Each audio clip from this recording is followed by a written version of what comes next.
আসসালামু আলাইকুম ও রাহমাতুল্লাহ। সম্মানিত আমার প্রাণ প্রিয় ছোট্ট বন্ধুরা, আশা করি তোমরা সকলেই অনেক অনেক বেশি ভালো আছো। আজকে আমরা আলোচনা করব তোমাদের জন্য পঞ্চম শ্রেণীর যে 2026 সালের তোমরা যে বই পেয়েছো সেই বই থেকে আজকে আমরা একেবারে প্রথম অধ্যায় থেকে আছে ক্লাসে ৫টি বাক্য তোমাদেরকে মেকিং ডাবল কোয়েশ্চেন একেবারে উত্তর সহ বুঝিয়ে দেওয়ার চেষ্টা করব। তোমরা যদি ক্লাসটি ভালো করে বুঝতে চাও অবশ্যই শেষ অবধি পর্যন্ত ভিডিওটি না টেনে দেখবে বলে আশা ব্যক্ত করছি। তো প্রথমত আমরা দেখে নেব যে ৫টি বাক্য আছে, ৫টি বাক্যগুলো প্রত্যেকটি অর্থসহ একেবারে বোঝানোর চেষ্টা করছি। আর এই জিনিসটা আমরা নিয়ে যাচ্ছি আমাদের কি আছে পঞ্চম শ্রেণীর পাঠ্য বইয়ের যে প্রথম অধ্যায় আছে ইউনিট 1 সেখান থেকে আমরা নিয়ে আছি। আচ্ছা, তো এখন প্রথম যে বাক্য দেখতে পাচ্ছি বাক্যটা হচ্ছে Rina is in the public library. এখন এই যে দেখো তো এখানে আন্ডারলাইন দিয়ে আছে রিনার উপরে। রিনা যেহেতু একটি সাবজেক্ট, ঠিক আছে, রিনা হচ্ছে বাক্যের কি সাবজেক্ট। তা আমরা জানি কি কখনো কোনো সময় কোন একটা বাক্যের সাবজেক্টের নিচে যদি আন্ডারলাইন দেওয়া হয় সেক্ষেত্রে আমরা মেকিং ডাবল কোয়েশ্চেন তৈরি করব হো দেয়া, ঠিক আছে। আমি এই পাশে একটা কি দিয়েছি, হো দিয়ে আছে। তারপরে বাকি যেগুলো আছে যেভাবে আছে সবগুলো বসিয়ে দিলাম। এরপর বাক্য শেষে আমরা প্রশ্নবোধক চিহ্ন দেয়া আছে। যেহেতু আমরা যেটা জানি সেটা হলো যে আচ্ছা, তো সেটা কি বলছিলাম যে আমাদের এই যে মানে শুধুমাত্র সাবজেক্টের নিচে কখনো যদি আন্ডারলাইন থাকে সেই ক্ষেত্রে আমাকে প্রশ্ন করতে হয় হো দেয়া। তারপর বাকি যেগুলো যেভাবে আছে সেভাবে আমরা বসিয়ে দিয়ে বাক্যর শেষে একটি কি করব প্রশ্নবোধক চিহ্ন দেব। যদি প্রশ্নবোধক চিহ্ন দিই তাহলে আমার বাক্যটি মেকিং ডাবল কোয়েশ্চেন হয়ে গেল। এরপর আমরা বি নাম্বার দেখব। বি নাম্বার আমরা দেখতে পাচ্ছি লেখা আছে সাবজেক্টের জায়গায় একইভাবে লেখা আছে দে হ্যাভ, মানে দে হ্যাভ তাদের আছে, কিন্তু they have come to the library to read books, তারা লাইব্রেরিতে আসে বই পড়ার জন্য। এখন প্রশ্ন হলো যে আন্ডারলাইন করেছে সাবজেক্টের নিচে এবং এটার বাংলা অর্থ হচ্ছে তারা, বা এটার যে অর্থ কি তারা। এখন আমি যদি প্রশ্ন করতে যাই যেমন এটার বাংলা অর্থ হচ্ছে তারা, কেমন? তো এখন যেহেতু সাবজেক্টের নিচে দিয়ে আছে আর এখানে যে ওয়ার্ডটা আমরা দেখতে পাচ্ছি সেটা হচ্ছে পার্সোনাল প্রোনাউন। যেহেতু পার্সোনাল প্রোনাউন আছে তাহলে আমরা এই শব্দের পরিবর্তে আমরা কি বসালাম, হু বসালাম, অর্থাৎ দেয়ের পরিবর্তে আমরা হু দিলাম। বাকিটা যেভাবে আছে সেভাবে আমরা বসালাম। বসিয়ে কি করলাম, বাক্যর শেষে একটি প্রশ্নবোধক চিহ্ন দিলাম, অর্থাৎ বাক্যের শুরুতে হু আসলো, বাক্যর শেষে প্রশ্নবোধক চিহ্ন হলো। তাহলে আমরা ধরে নিতে পারি এখন আমরা কি করলাম, এটি মেকিং ডাবল করেছি।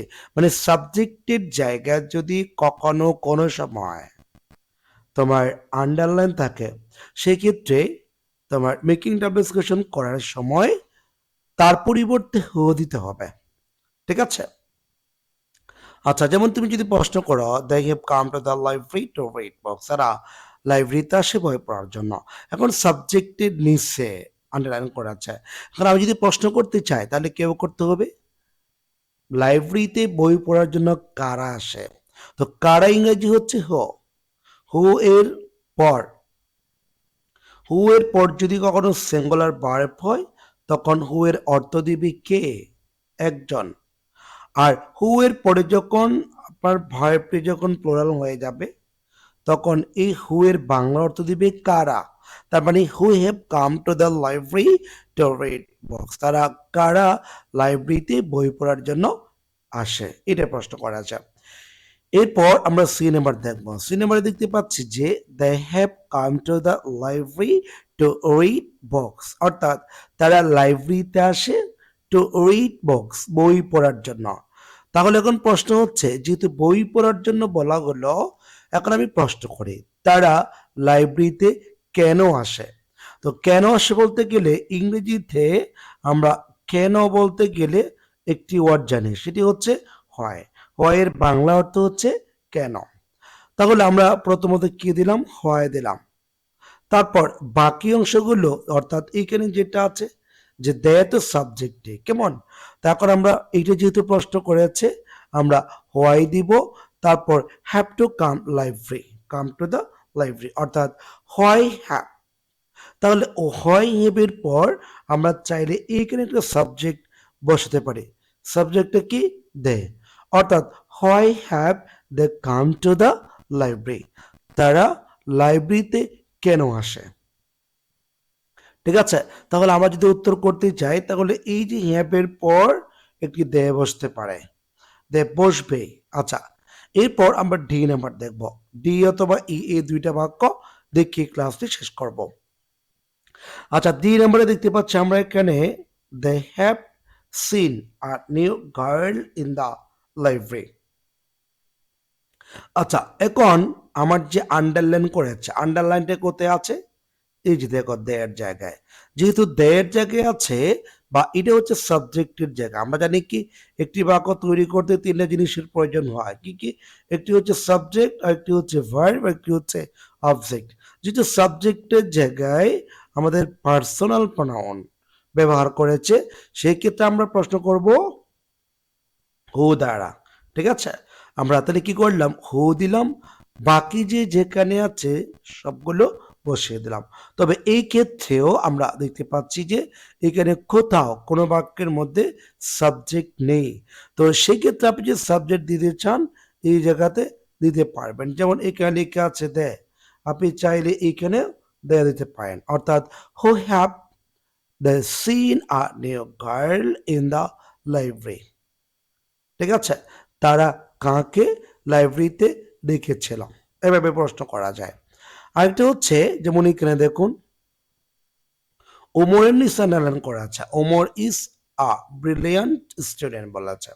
আচ্ছা, এখন যদি প্রশ্ন করা হয় ওমর তো সাবজেক্টে এবং থার্ড পারসন সিঙ্গুলার, তো আমরা থার্ড পারসন সিঙ্গুলার জন্য একটা ব্যবহার করতে পারি, সেটি হচ্ছে কি, সেটি হচ্ছে হো। ঠিক আছে, সেটি হচ্ছে হো। আমরা ওমর যেহেতু ব্যক্তি মানুষ, ওনার পরিবর্তে আমরা কি বসালাম, হু বসালাম। তারপর বাকিটা যা যা আছে সেভাবে যদি বসিয়ে দিয়ে বাক্য শেষে প্রশ্নবোধক চিহ্ন দিই, তাহলে আমার আনসারটি ক্লিয়ার হয়ে গেল। আশা করি আমরা বুঝতে পারছি। তো আজকের ক্লাসটি এখানে শেষ করছি। সবাই ভালো থাকবেন, সুস্থ থাকবেন। আসসালামু আলাইকুম ওয়া রাহমাতুল্লাহি ওয়া বারাকাতুহু।